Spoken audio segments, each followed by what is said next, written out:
السلام علیکم۔ سنہری باتیں۔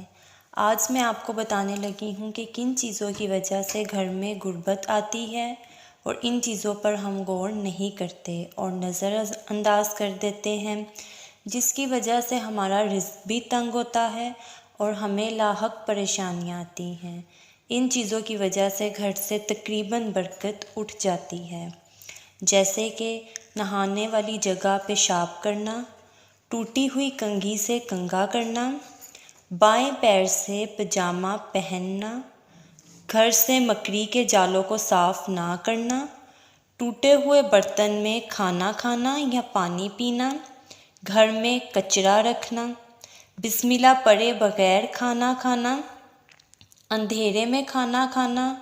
بوتل یا گھڑے سے منہ لگا کر پانی پینا، قرآن مجید نہ پڑھنا، کعبے کی طرف پیر کر کے سونا، الٹا سونا،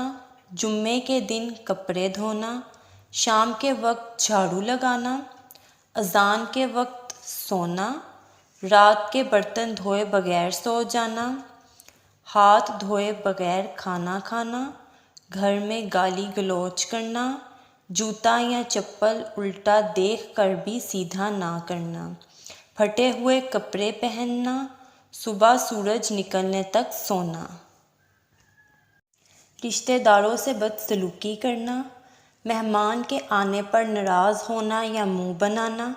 آمدنی سے زیادہ خرچ کرنا یعنی فضول خرچ طبیعت کا ہونا،